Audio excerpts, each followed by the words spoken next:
Good morning, Professor Spooner. How are you today?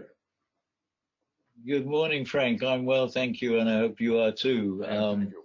What's been on my mind this week is that most of the worries about the future seem to have started with Robert Malthus, whom I didn't realize until recently had been some sort of Christian minister. I'm not sure whether that affected the way he thought about the future.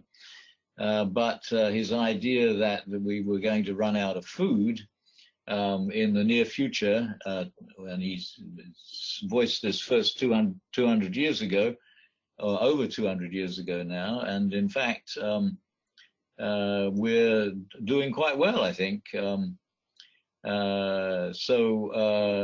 Obviously, one has to try to work out why that should be, and my answer to that question is that we really have that the history of human life on this planet has been a history of adaptation.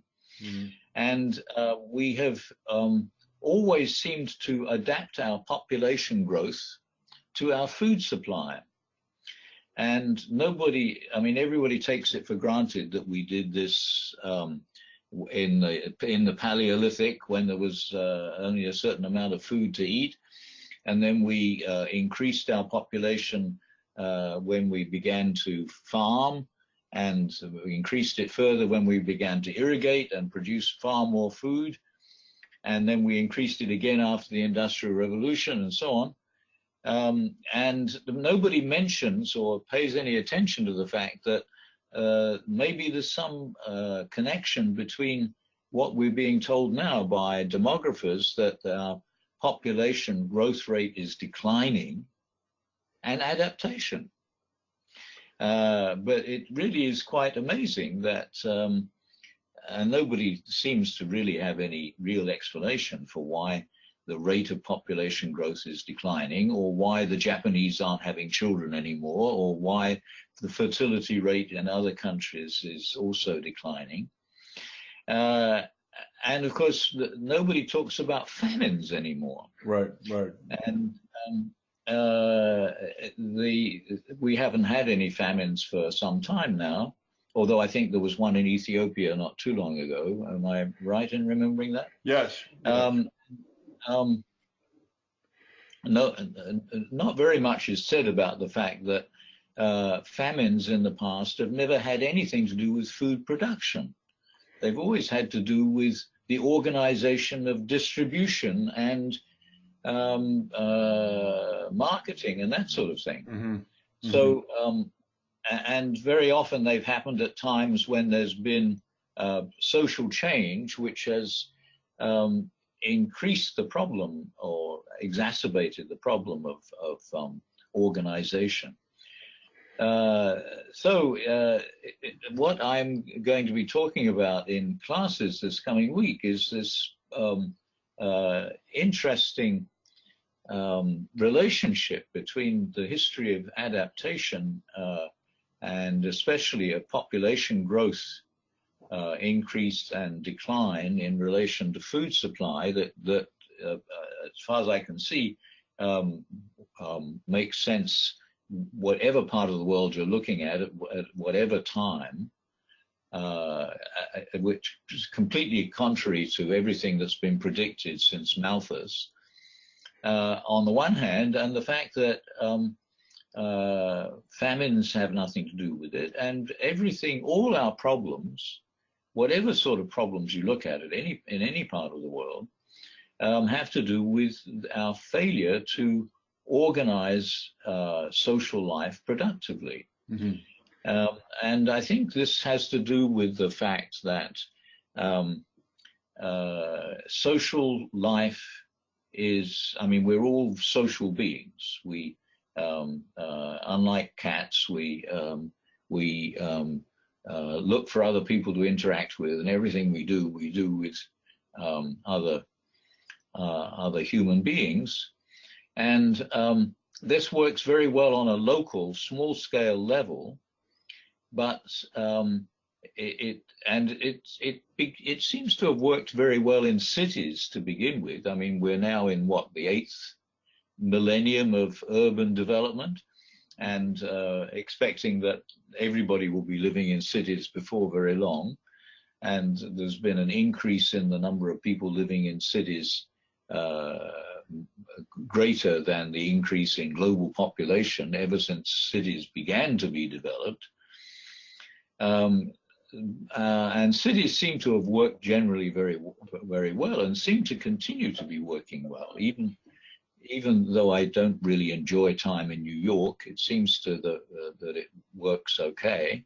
Everybody has enough to eat, and there's a restaurant on every corner. But when you get beyond that into what we now call nation states and the larger market, there tend to be problems. And there's very little discussion of these problems. And so it seems as though our awareness is not keeping up with the change in our condition and our environment. Let me react a little bit to that, if I may. I'm familiar, of course, with Malthus and his formulas and predictions. On the face of it, it's hardly surprising. We are, after all, nothing but yet another species. So the fact that our population growth would rise and fall in proportion to the food supply is certainly understandable. That's point one.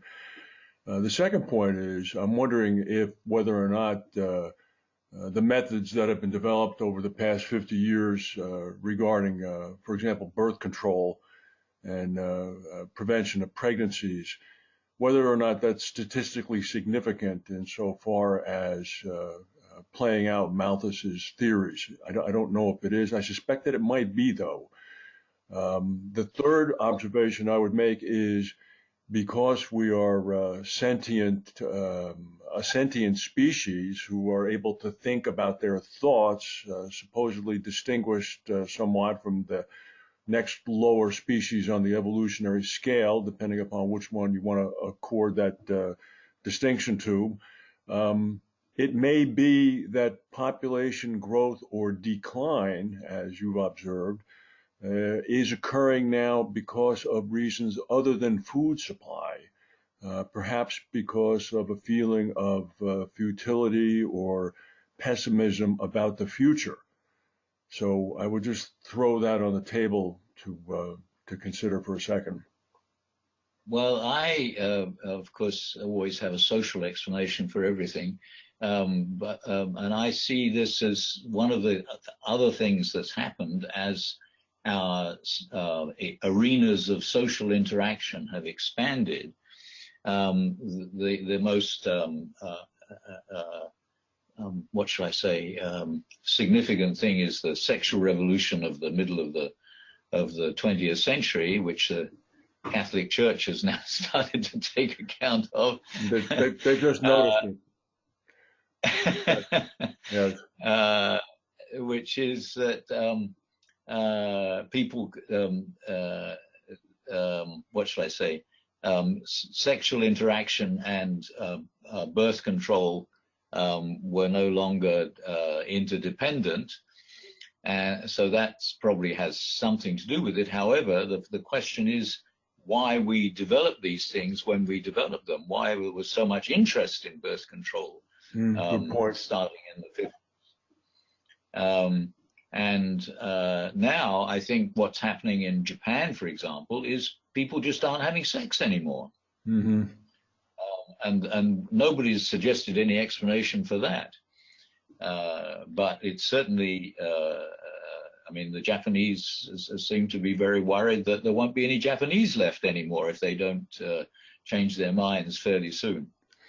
And similar things are happening in other parts of the world. And the question is, why should it be happening in more than one part of the world? So I think that there are, all of these things have something to do with the number of people interacting with each other, which changes social relationships and changes the way we, what our expectations are of each other. But let me just ask an obvious point. So are you convinced or not convinced that the decline in population now is not related to the adequacy of the food supply. I mean, this is a different motivation going on, correct? Is that what you're suggesting? It's not a direct relationship to the food supply, so it's not adaptation in that sense. Right. But it's adaptation to our general situation of the number of people that we have to interact with. We're interacting differently in these numbers than we did in smaller numbers. Well, and birth control and go ahead. I'm sorry. Population growth, all things, all as well as food supply, all a part of the larger picture. You realize what you're saying is fairly sensational. What you're suggesting is that consciously or unconsciously, this species has decided not to procreate, not to grow at the rates that it previously had been for purely elective reasons, not due to constraints imposed by food supply, but due to either a perception that adequate social relations exist and that they don't need to add more people to the mix, or the situation is so dark and pessimistic that they don't wish to bring new children into the world, or I mean, you can go right down the list, but this is seemingly a conscious choice that's occurring. Well, I think the way I would say it now is that we adapt, but what we adapt to primarily changes as our general social situation changes. So what we adapt to in a global urban population is very different from what we adapted to in the Paleolithic. In the Paleolithic, the main problem was food supply. Mm-hmm. Because there was no way of increasing the amount of food around us. Now we seem to be capable of producing all the food we need because there's no scarcity except when we fail to distribute it properly. Mm-hmm. What we're adapting to now is the completely different sort of social situation in which we find ourselves. This is very interesting because this is a road where conceivably the Japanese and others, and perhaps humanity as a whole, could end up voluntarily winding the clock back on species expansion, and it's a disturbing thing to think about. I'm going to have to process this.